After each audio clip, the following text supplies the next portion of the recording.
La caja que no debimos abrir. Soy archivista.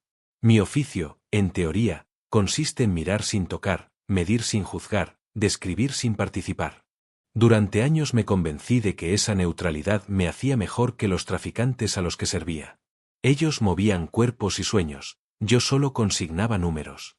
Cuando me asignaron al convoy de la capitana Trek, pensé que sería otra estadística más, otro lote de unidades juveniles humanoides rumbo a un laboratorio remoto donde solo interesan los reflejos, la plasticidad neuronal y la resistencia al miedo. Lo que no puse en el informe, porque aún no lo sabía, fue que la neutralidad, igual que el vacío, no dura cuando entra en contacto con oxígeno. Aquel día el hangar olía a ozono y soldadura recién puesta. Los técnicos del consorcio habían apilado los contenedores criogénicos en filas perfectas, cada uno con su pantalla de diagnóstico sobre la tapa y su precinto de cadena de custodia. Yo recorría los pasillos con mi tablilla óptica, escaneando códigos y cotejando firmas. Todos los registros coincidían, como siempre, hasta que llegué al contenedor JL-12, peso marginalmente superior al estimado, temperatura interna levemente más alta, microconsumo eléctrico por encima de lo previsto.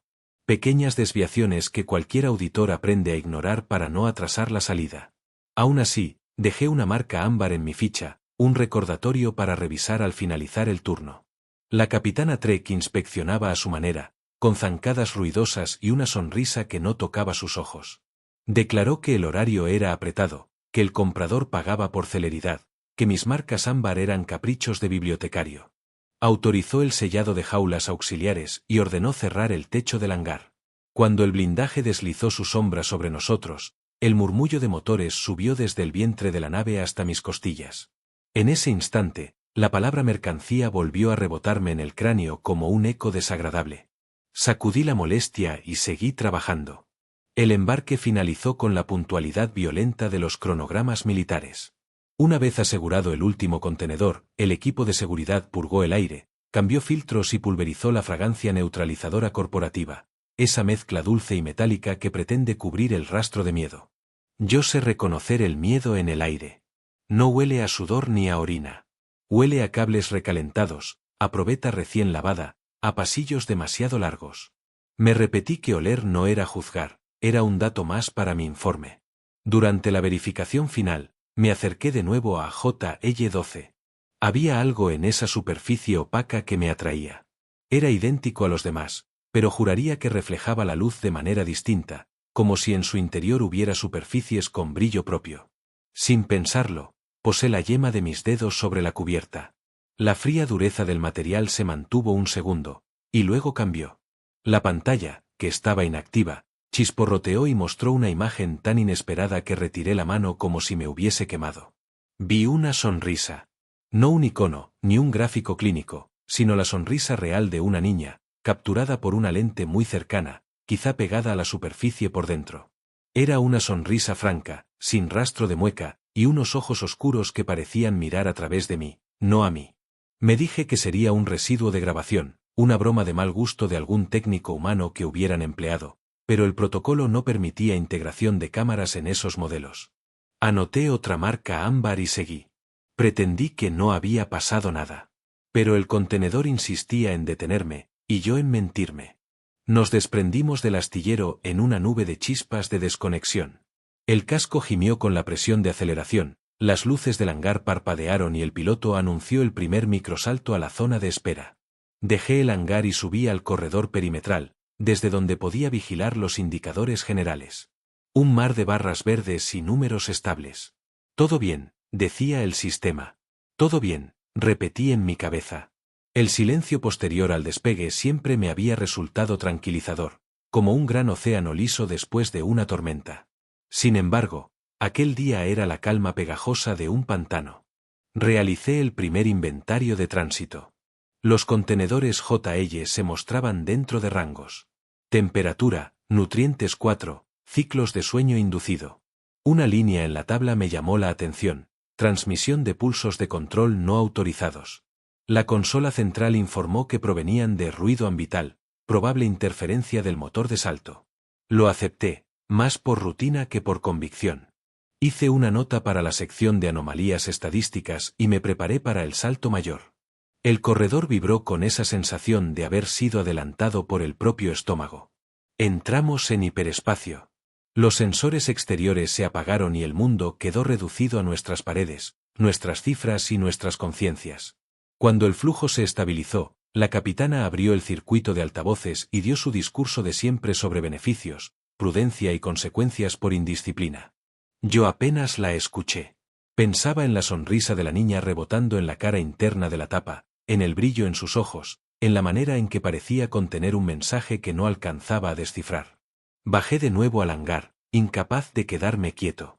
Las luces de mantenimiento se habían atenuado para ahorrar energía durante el salto, y los contenedores brillaban como animales dormidos en una pradera artificial.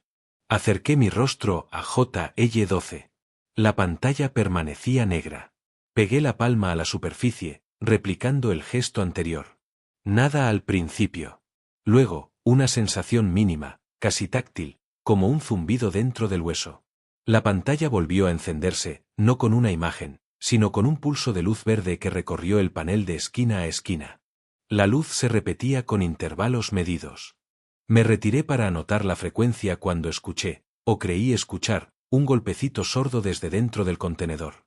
No fue un ruido de aparato ni de líquido. Fue el sonido inequívoco de una yema contra metal. 1, pausa, 2, 3. Esperé, conté con la mente. Al cabo de unos segundos, una nueva serie, esta vez más rápida. Entendí que no era azar. Entendí, con una claridad que me heló, que aquello era un código, y que no tenía derecho a escucharlo si pensaba seguir diciendo que era neutral. No abrí. No podía.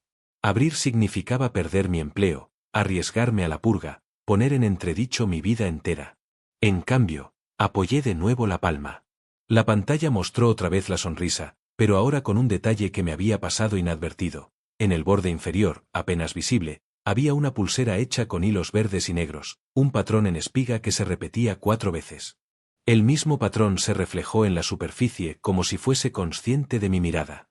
No sé por qué lo hice, pero deslicé la mano por el borde inferior de la tapa hasta encontrar una arista donde el sellado hacía un pequeño escalón. Allí sentí otro zumbido. Fue el equivalentemente áptico de un susurro. Un técnico de seguridad irrumpió en el hangar para invitarme a abandonar la zona y regresar a mi estación. Me acomodé la bata y obedecí, con la torpeza culpable de quien retira la mano de una reliquia prohibida.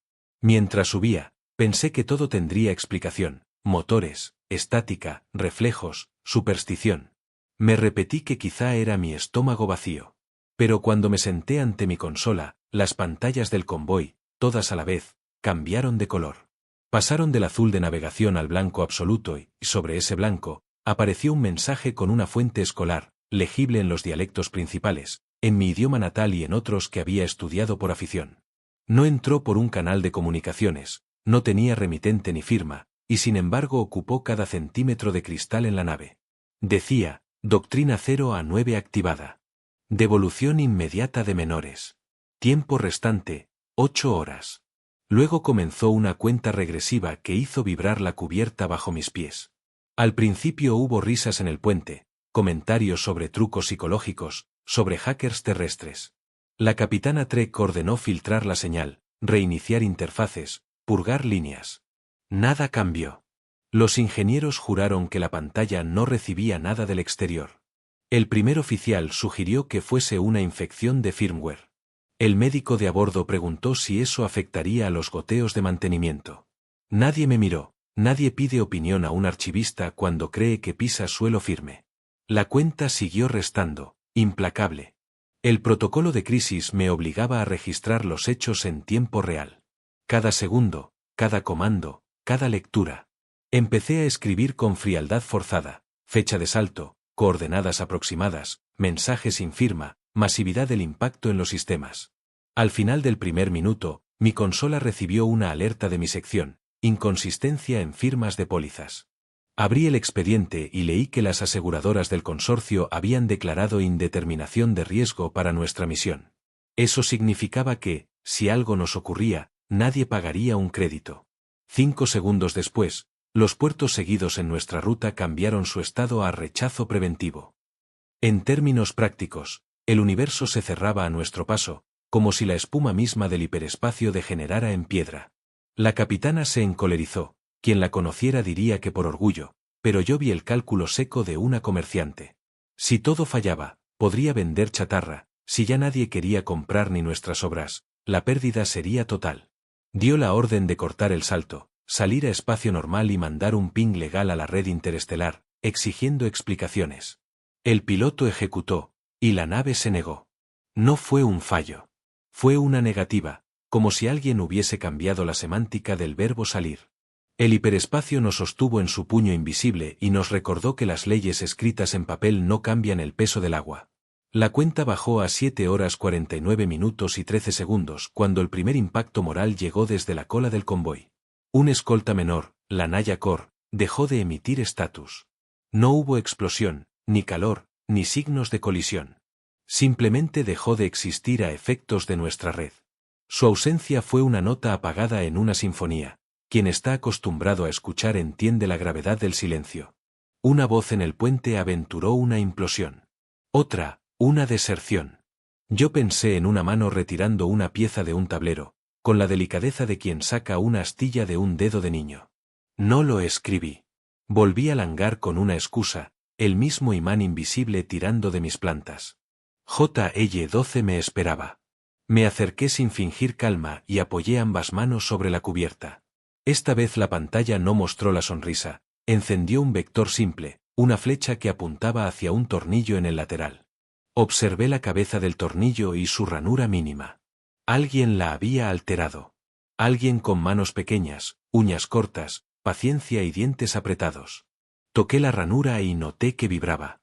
Pulsé con una cadencia al azar, y la vibración devolvió otra secuencia. Era un juego de espejos, yo golpeaba, el metal respondía. La secuencia se repitió hasta que pude memorizarla. Hice lo que jamás habría confesado en un informe, seguí el patrón como si fuese una canción infantil que había olvidado. En la tercera repetición, un brillo pálido recorrió el borde interno de la tapa. No abrió, no podía abrir. Pero escuché dentro un movimiento, no de criatura aturdida, sino de personas en orden clandestino. Eran 24 unidades juveniles, decía el manifiesto. Eran 24 respiraciones sincronizadas por voluntad y por necesidad, me decía mi oído. Habían calculado tiempos, habían memorizado vibraciones, habían ensayado el pánico para cuando llegara, porque sabían que llega. La etiqueta de víctimas no les hacía justicia. Las luces del hangar cambiaron entonces a un modo que yo desconocía. Del blanco de mantenimiento pasaron a un verde tenue que no fatigaba la vista. Escuché varias cubiertas por encima un murmullo de confusión. Abrí mi tablilla y vi que no se trataba solo del hangar. La totalidad de la nave se había bañado en ese verde utilitario. Más que un color, era una instrucción.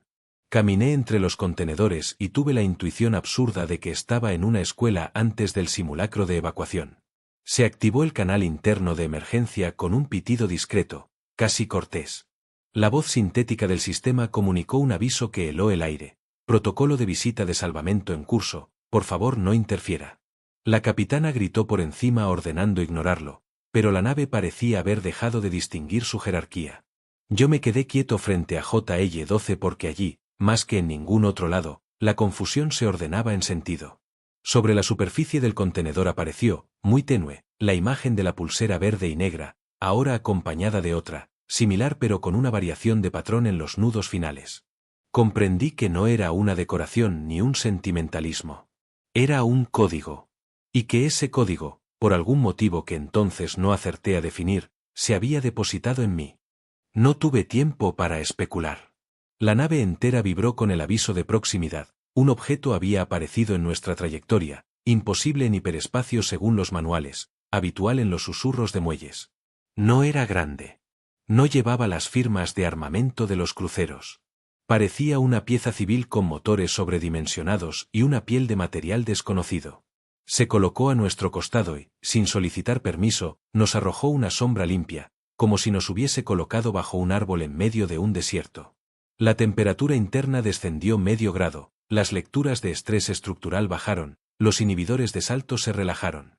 La sombra se movió con nosotros. Los técnicos en el puente se quedaron sin palabras. Yo tampoco encontré las mías. Entonces, un sonido recorrió los pasillos. No fue alarma ni sirena. Fueron palmas, espaciadas, medidas, firmes.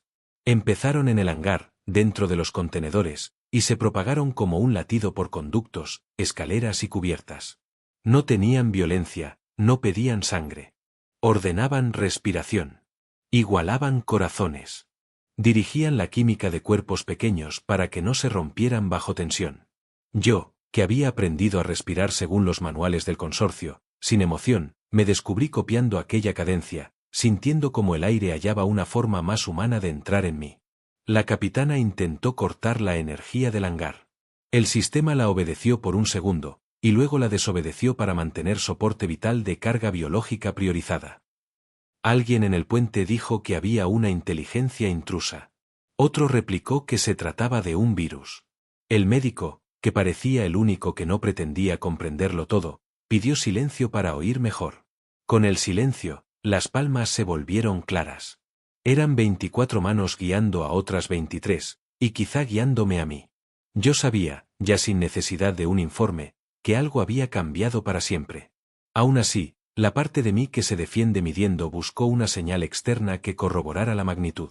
Llegó a los pocos minutos, nuestras cuentas corporativas se congelaron sin notificación previa, los contratos de suministro se rescindieron, los permisos de atraco se difuminaron en la nada legal, y en el tablón de alertas apareció un distintivo simple, Doctrina 0 a 9 en vigor. Me quedé mirando ese 0 y ese 9 como quien mira dos círculos posados en la nieve. No eran números, eran un símbolo. Decían que, donde hay un niño humano, la Tierra despliega su civilización completa como un escudo. La capitana ordenó un mensaje en banda muerta, buscando un canal sin registrar. Lo escuchamos todos, incluso quienes no debíamos. Una voz metálica, sin emoción ni crueldad, respondió con 4 palabras que ningún jurista había conseguido impugnar en siglos: entreguen vida, conservan casco. Nadie en el puente entendió al principio. Yo sí. Significaba que, si devolvíamos a los menores, podríamos marcharnos con el casco intacto, sin fuego, con nuestras vergüenzas y nuestras posibilidades de arrepentimiento.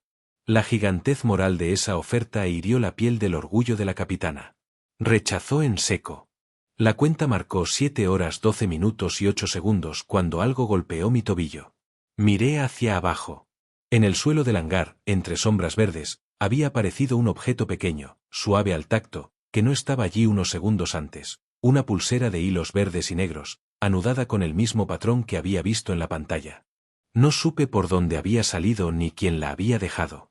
La recogí por instinto y la oculté en el bolsillo interior de mi bata. El tejido conservaba calor.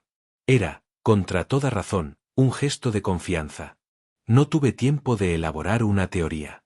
La pantalla del contenedor JL-12, como si hubiese estado esperando a que mi mano absorbiera aquel símbolo, cambió por completo. El negro se hizo blanco, el blanco abrazó las letras, y las letras se ordenaron en un mensaje no público que, sin embargo, recorrió todas las superficies de visualización del convoy. No iba firmado por ninguna autoridad, pero llevaba la autoridad del mundo. Decía: se ha activado Doctrina 0 a 9. Devuélvanlos. Tiempo restante, 8 horas. Y debajo, en un renglón que solo yo pude ver porque estaba pegado a la tapa, apareció un añadido imposible de explicar en mi informe: esto no viene de fuera, Ket. Esto viene de aquí dentro. La Doctrina 0 a 9. Cuando acepté el contrato con la capitana Trek, conocía de oídas las historias sobre la Doctrina 0 a 9. Eran leyendas contadas por cargadores aburridos en muelles distantes, adornadas con exageraciones y finales contradictorios. Algunos decían que era un código militar, un plan de represalias automático. Otros juraban que era una amenaza vacía para asustar a quienes comerciaban con menores humanos. Y los más cínicos aseguraban que, si había algo real, estaba tan enterrado en la burocracia terrestre que nunca se activaría. Yo, archivista del consorcio, me alineaba con los cínicos. Me gustaba pensar que todas las culturas tenían sus mitos disuasorios. Lo que nunca entendí hasta aquel día fue que la Doctrina 0 a 9 no era un mito. Era una maquinaria precisa, invisible y despiadada en su eficacia. Y nosotros habíamos tirado del gatillo. Tras la aparición del mensaje en todas las pantallas y el congelamiento repentino de nuestras cuentas, la capitana convocó a su núcleo de mando. Me incluyeron por error, o por prisa, ya que mi acceso estaba limitado a registros y no a tácticas. Trek estaba de pie, con los dedos clavados en la mesa holográfica. Los demás oficiales se mantenían rígidos, cada uno proyectando una calma que no engañaba a nadie. La imagen central de la mesa mostraba un mapa tridimensional de nuestro convoy y las rutas planificadas hasta el destino. Sobre esas líneas, pequeños iconos rojos habían empezado a parpadear en los nodos de avituallamiento, en las estaciones de transferencia, en los depósitos de combustible. Cada parpadeo significaba un puerto que nos cerraba la puerta. Uno de los oficiales, un estratega llamado Balric, explicó lo que estaba ocurriendo. En cuanto la doctrina 0 a 9 se activaba, las redes económicas humanas enviaban un pulso legal que se replicaba por alianzas, tratados y contratos comerciales. No necesitaban disparar un arma. Bastaba con marcar a una nave como interdicta por caso 0 a 9 para que toda instalación vinculada a la red terrestre, directa o indirectamente, denegara servicio. Y esa red, descubrí horrorizado, estaba en todas partes.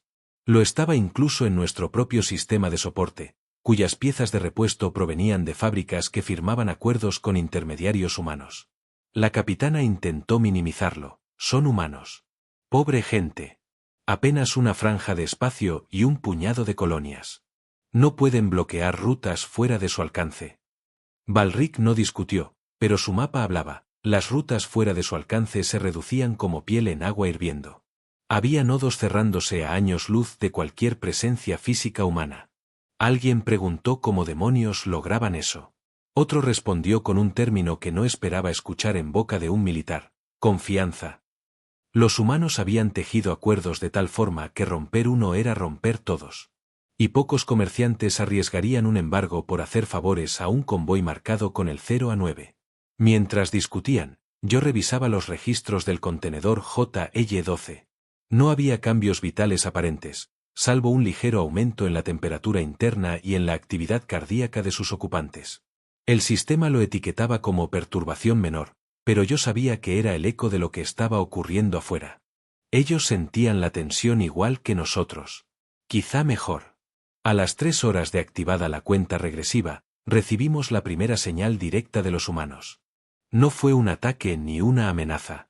Fue un simple icono que apareció en nuestro canal de banda muerta, un espacio que debería estar fuera del alcance de cualquier intrusión, un círculo verde con un punto en el centro. Al lado, el texto: entreguen vida. Conservan casco. La frase, que ya había escuchado en el puente, ahora se repetía por un canal imposible de interceptar sin un acceso físico a nuestros sistemas. Eso significaba que ya estaban dentro. La capitana ordenó contramedidas electrónicas, apagado de antenas secundarias, filtrado de señales entrantes, purga de puertos. Nada funcionó. El icono verde reaparecía cada vez, más brillante, como si se alimentara de nuestras defensas.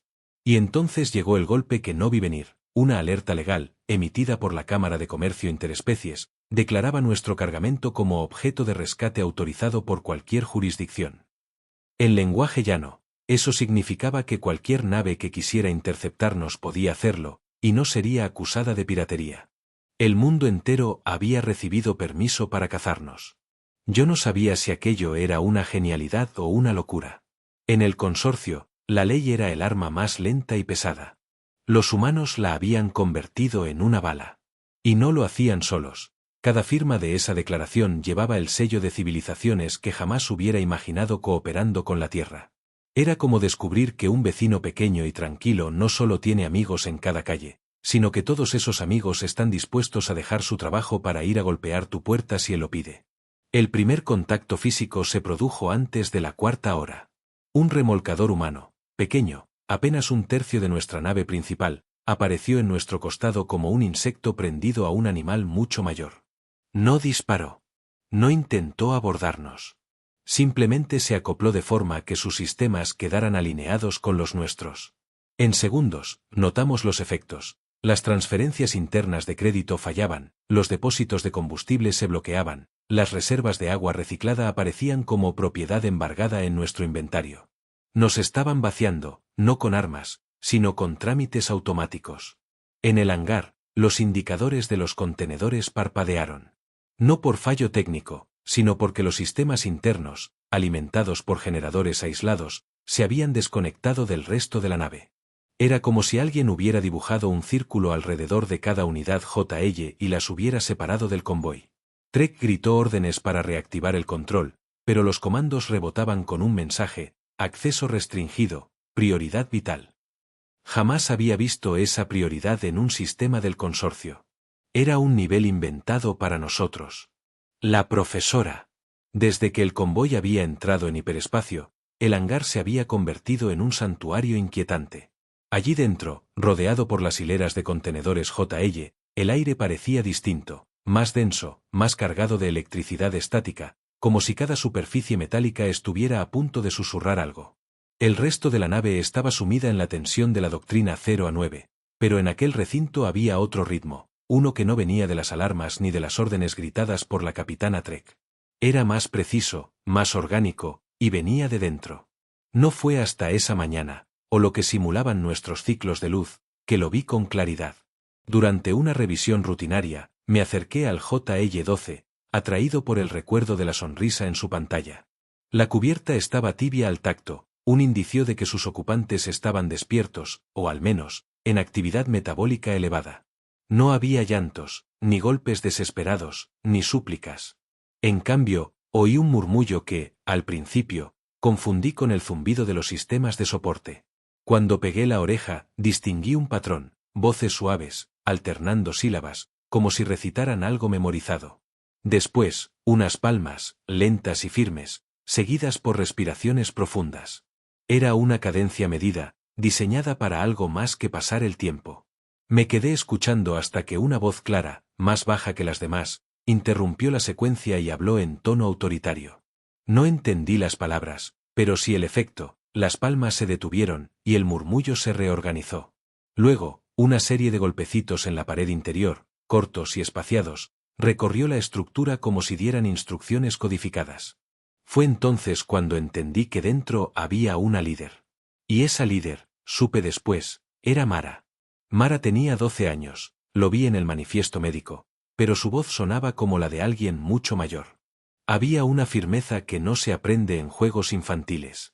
Mientras otros niños hubieran entrado en pánico, ella estaba organizando turnos de vigilia, ejercicios de respiración y, por lo que deduje, entrenamientos improvisados para mantener la calma y la movilidad. La escuché asignar roles con una claridad que ponía en evidencia a más de un oficial del puente: observadores para registrar sonidos y vibraciones externas, memorizadores para retener la secuencia de luces de los sistemas, contadores para medir el tiempo en base a la frecuencia de las palmas y los latidos. Yo, que había visto cargamentos de todo tipo, nunca había oído de niños entrenados así. No se trataba de disciplina militar, no al menos en la forma tradicional, sino de algo más sutil, una educación para la supervivencia que no necesitaba armas.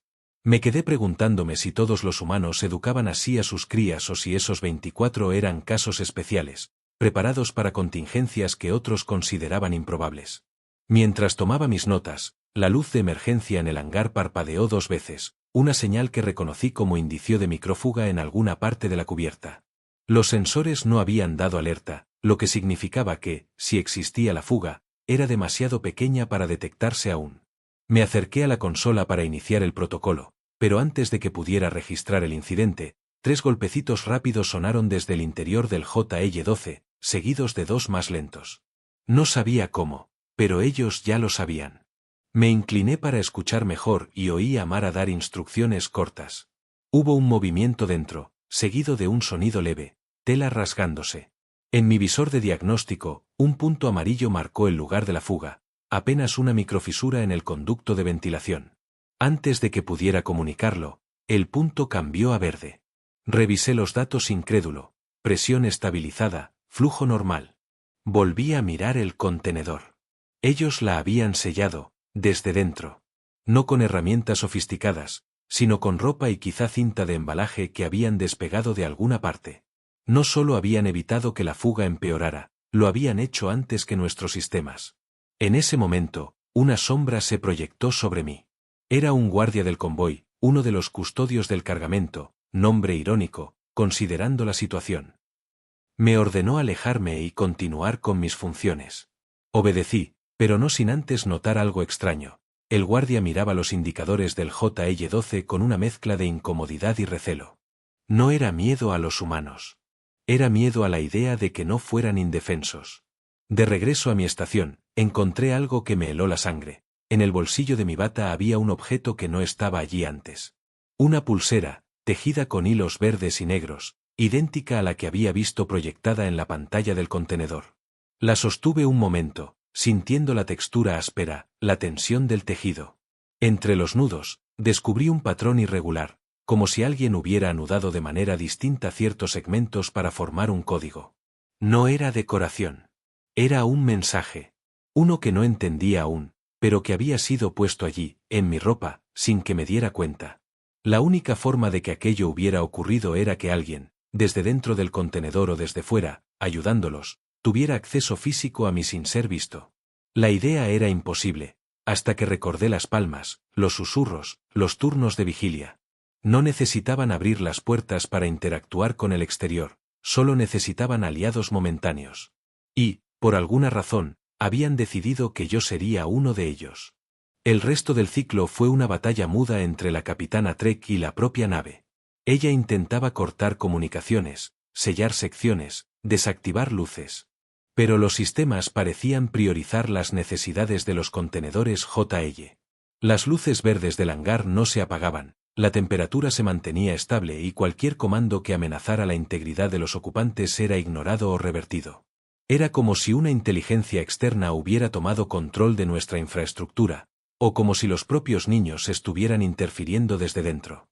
Esa noche, si es que el término tiene sentido en hiperespacio, volví al hangar. No había guardias. No sé si fue casualidad o una omisión deliberada. Me acerqué al JL-12, saqué la pulsera del bolsillo y la dejé sobre la tapa. La pantalla parpadeó y, por primera vez, no apareció la sonrisa. En su lugar, un mensaje breve: cuando salte la luz verde, ven con nosotros. Me quedé allí, en silencio, viendo las letras desvanecerse. No había instrucciones, ni coordenadas, ni explicaciones. Solo esa frase. Y aunque en cualquier otro momento la habría considerado una trampa o una broma, esta vez supe que era una promesa. No entendía aún cómo, pero empezaba a ver que estos niños no esperaban ser rescatados como carga pasiva. Ellos estaban preparando su propia salida.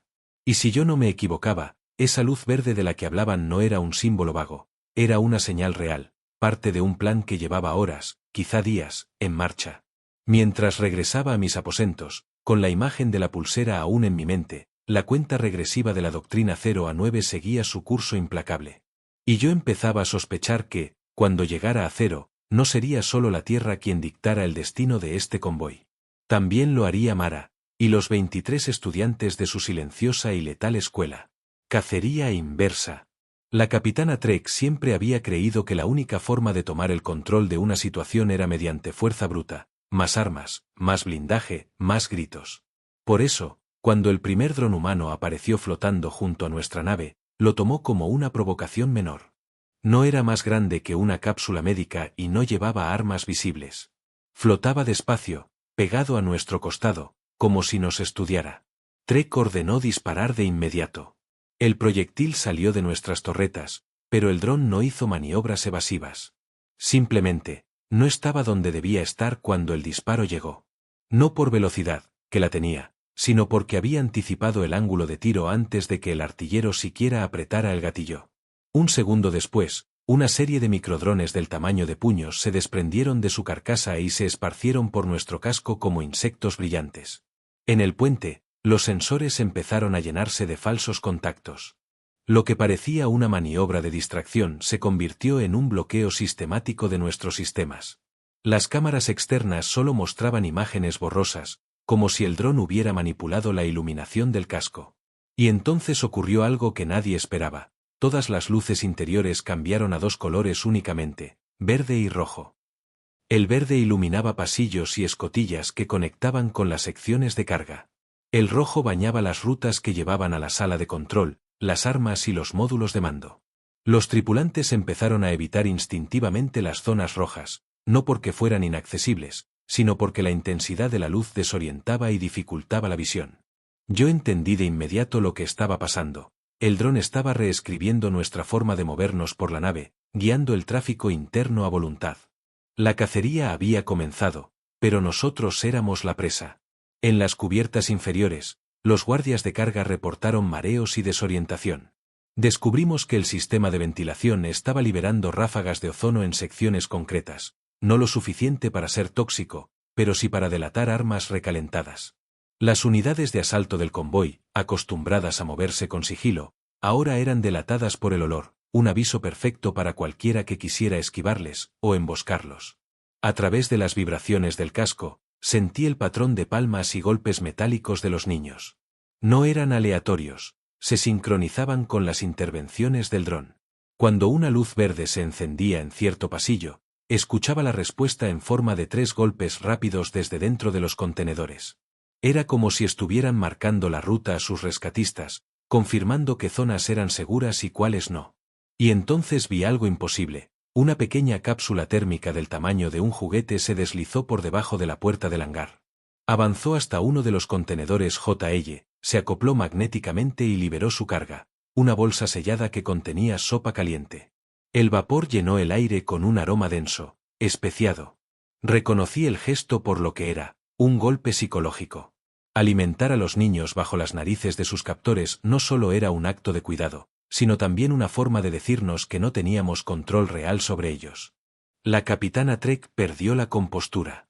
Ordenó destruir cualquier dron o cápsula que entrara en contacto con el convoy. Yo estaba en el hangar cuando uno de los drones se acercó llevando un pequeño paquete que, según pude ver en el escáner, contenía suministros médicos. Un guardia levantó su arma para disparar, y en ese instante un haz de luz invisible atravesó el pasillo. El arma se sobrecalentó y el guardia la soltó, gritando. El dron, ileso, continuó su trayecto y depositó la carga junto a un contenedor. Fue la primera vez que vi a los custodios responder con fuerza directa. No fue un disparo ni una explosión. Fue un corte limpio de energía en 3 módulos de defensa, dejándonos sin torretas en un sector entero.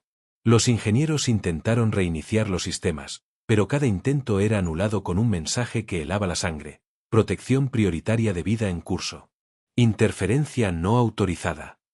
Comprendí que esa protección no solo cubría a los niños, sino también a cualquiera que no representara una amenaza directa. Y por primera vez me pregunté qué papel jugaba yo en todo eso. No estaba armado, no daba órdenes, no interfería, al menos, no de forma abierta. Sin embargo, había recibido la pulsera, había interpretado señales, había empezado a actuar en base a ellas. ¿Significaba eso que me habían clasificado como aliado? En el puente, Trek discutía con Balric. Él insistía en que la única salida era declarar pérdida de carga, emitir un registro oficial y entregar a los niños. Trek lo llamó traidor y cobarde. Pero yo veía en sus ojos que el miedo ya había ganado terreno. La doctrina 0 a 9 no era una amenaza vacía, era una red que se cerraba en torno a nosotros, apretando cada vez más. En ese momento, una luz verde más intensa que las anteriores se encendió en el corredor que conectaba el hangar con un punto de acoplamiento lateral. El patrón de palmas cambió, más rápido, más urgente. No hacía falta entender el código para saber que algo importante estaba a punto de pasar.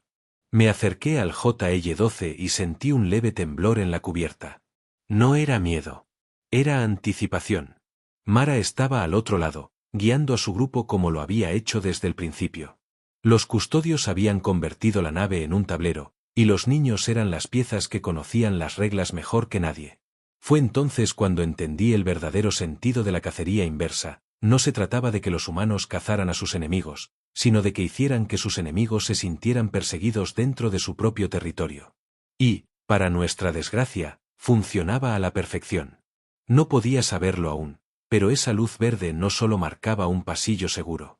Era la señal que abriría la siguiente fase del rescate, y que me obligaría a elegir de qué lado estaba realmente. El ultimátum de la Tierra. El convoy llevaba horas atrapado en el mismo tramo de hiperespacio, sin poder saltar, sin poder atracar en ningún puerto, sin poder usar siquiera nuestros sistemas de defensa de forma sostenida.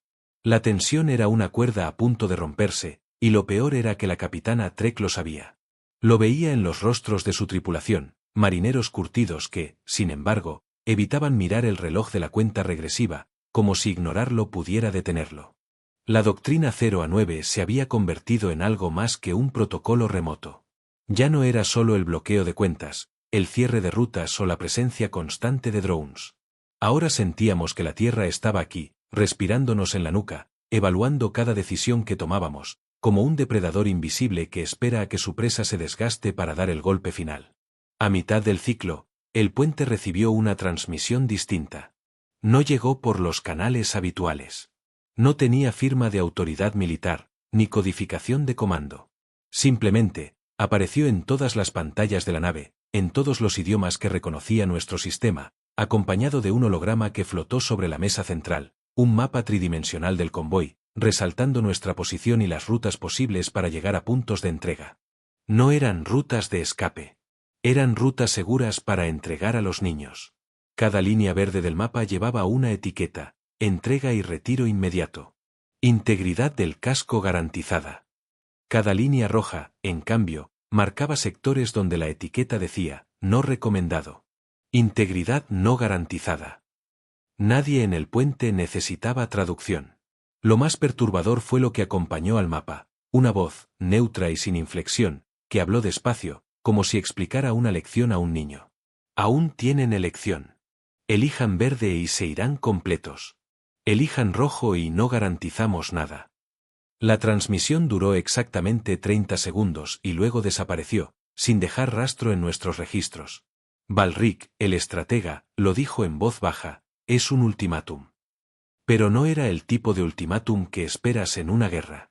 No había amenaza explícita, ni palabras de odio. Solo hechos, opciones y una calma que resultaba infinitamente más intimidante que cualquier grito. La capitana Trek golpeó la mesa, negándose siquiera a discutirlo. Ordenó que intentáramos forzar un salto corto por una de las rutas rojas. El ingeniero jefe trabajó en ello durante minutos que parecieron horas, hasta que el motor principal emitió un sonido agudo, desconocido, y se apagó. En la consola apareció un mensaje que heló el aire del puente: modo guardería activado. Propulsión bloqueada hasta confirmación de código infantil. Nadie entendía qué significaba eso. Yo sí. O, al menos, empecé a sospecharlo. Los niños habían tomado control del motor. No directamente, claro. Pero de algún modo, usando esos golpes, esas secuencias y esa coordinación con los drones, habían inyectado un código en los sistemas críticos de la nave. Y la clave para reactivar el motor, solo ellos la conocían. Antes de que Trek pudiera reaccionar, otro evento sacudió al convoy. No fue un ataque armado, sino una tormenta de microfragmentos que estalló alrededor de nosotros, creando una nube de metralla que golpeaba el casco con un tintineo constante. No atravesaba el blindaje, pero anulaba cualquier posibilidad de salto seguro. En el puente, todos sabíamos lo que era: una tormenta Kessler controlada. Los humanos habían pulverizado parte de la chatarra espacial de la propia ruta y la usaban como cortina de bloqueo. Nos tenían enjaulados. Mientras esto ocurría, el canal interno del convoy se activó con un mensaje distinto a todo lo anterior. No era una voz robótica ni una transmisión encriptada. Eran voces humanas. Voces de adultos. Voces de padres y madres. No queremos venganza. No buscamos castigo. Solo queremos a nuestros hijos de vuelta. Tráelos, y te irás con tu casco intacto. Cada frase estaba dicha con una calma que perforaba más que cualquier amenaza. No había insultos, no había ira. Solo esa certeza absoluta de que no negociarían lo esencial. Yo vi cómo ese mensaje rompía algo en Trek. No en su orgullo, sino en su convicción. Porque en su mundo, y en el mío, el poder se ejercía mediante miedo, gritos y dominación. Pero ahí estaba la Tierra, mostrándonos un poder que no dependía de humillarnos, sino de colocarnos frente a una verdad imposible de ignorar: no íbamos a ganar.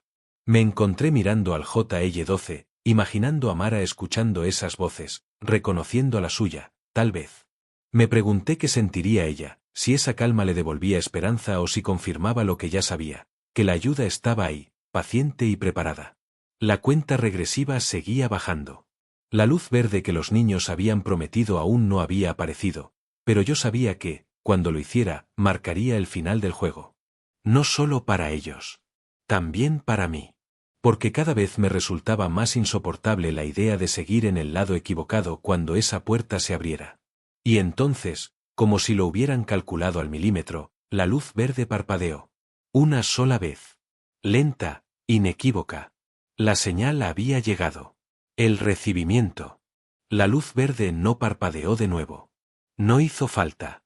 Con una sola pulsación había marcado el momento exacto en que la nave dejó de ser territorio del consorcio y pasó a ser un pasillo abierto para los custodios humanos. Primero fue el silencio. No el silencio de sistemas apagados, sino uno más inquietante, el de un depredador que deja de hacer ruido porque ya está donde quiere estar. Todos los monitores que aún funcionaban mostraban la misma imagen, un simple círculo verde, inmóvil, sobre un fondo negro. No había instrucciones. No había cuenta regresiva. No hacía falta. Yo estaba en el hangar cuando ocurrió. El JL-12 vibró con un golpeteo breve, casi un aplauso único. Segundos después, escuché el ruido de un sello hidráulico rompiéndose. No venía de la cubierta superior ni de las compuertas principales. Venía del interior mismo de la sección de carga. El aire se volvió más fresco, más limpio, con un aroma que no pertenecía a la nave. Pino, tierra húmeda, un olor imposible en medio del hiperespacio. De pronto, la pared lateral del hangar se abrió como una flor mecánica, pero sin el chirrido de metal al que estábamos acostumbrados. Un acceso tan limpio y silencioso que parecía diseñado para no asustar a quien estuviera dentro. Por esa abertura entraron figuras humanas, cubiertas con trajes ligeros que no eran blindaje pesado, sino un híbrido entre protección y ropa de trabajo. Caminaban con la seguridad de quienes saben que ninguna bala va a rozarlos. No hicieron preguntas. No gritaron órdenes. Se movieron directos hacia los contenedores JL, activando mecanismos que nosotros, los del convoy, ni siquiera sabíamos que existían. Las tapas se abrieron sin fuerza bruta, sin chispas, como si las cerraduras hubieran estado esperando esa llave exacta desde el principio. Mara fue la primera en salir. No corrió, no lloró, no se abalanzó sobre sus rescatistas. Simplemente dio un paso adelante, evaluó el entorno con una calma impecable y asintió, como quien comprueba que el plan sigue en marcha. Uno de los custodios le entregó una manta térmica y ella la aceptó con un gesto breve, sin perder tiempo en formalidades. Luego giró hacia dentro del contenedor y llamó a los demás por su nombre, uno a uno, guiándolos fuera en orden. Yo observaba desde el borde, sin saber si debía moverme. No estaba armado. No había dado resistencia. Y aún así, cada vez que uno de los custodios pasaba junto a mí, sentía que me evaluaba en silencio. No con hostilidad, sino como quien decide si eres carga útil o desecho. Los niños salieron y fueron conducidos a una cápsula de evacuación acoplada a la nave. Pero lo que me sorprendió fue que, después de subir a todos los menores, los custodios no se marcharon. Se dispersaron por el hangar y por las cubiertas adyacentes, llevando consigo pequeños módulos que parecían escáneres portátiles. Comprendí que no solo estaban rescatando a los niños, también estaban inventariando cada rincón del convoy. No iban a dejar cabos sueltos. La capitana Trek apareció escoltada por dos de sus propios guardias, pero ya no gritaba. Tenía la mirada de alguien que entiende que el tablero se ha volcado. Un custodio se le acercó, le dijo algo que no alcancé a oír, y luego se alejó sin esperar respuesta. Ella se quedó inmóvil, apretando los dientes, y finalmente dio un paso atrás. No intentó detenerlos.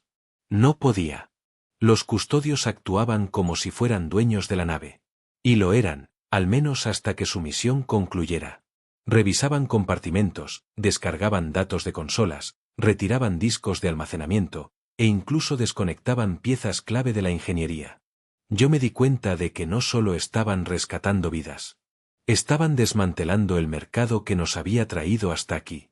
Uno de ellos se me acercó. Me miró de arriba abajo y luego sacó algo de su bolsillo, la pulsera verde y negra que Mara me había entregado en secreto días atrás. Me la puso en la mano sin decir palabra. Luego, con el mismo silencio, me indicó con un gesto que lo siguiera.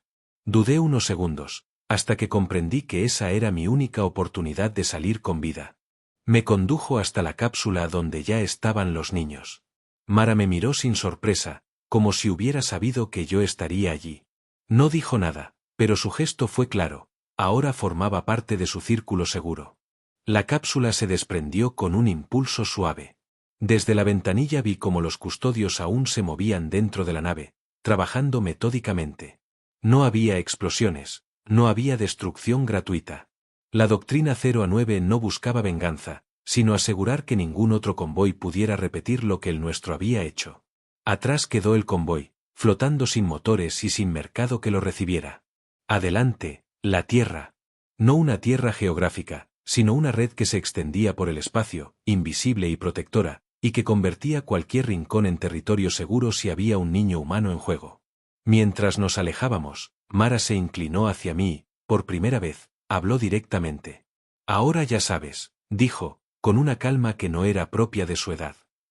No es que vengamos armados hasta los dientes. Es que, cuando se trata de nosotros, todo viene armado hasta los dientes. Yo asentí, entendiendo que esa frase no era solo para mí, sino para cualquiera que alguna vez pensara en poner un dedo sobre un menor humano. La cápsula aceleró. Y supe que, desde ese momento, cada vez que escuchara el nombre de la doctrina 0 a 9, no pensaría en un protocolo. Pensaría en esa luz verde, en esa sonrisa y en la certeza de que, una vez que se activa, no hay lugar en el universo donde puedas esconderte.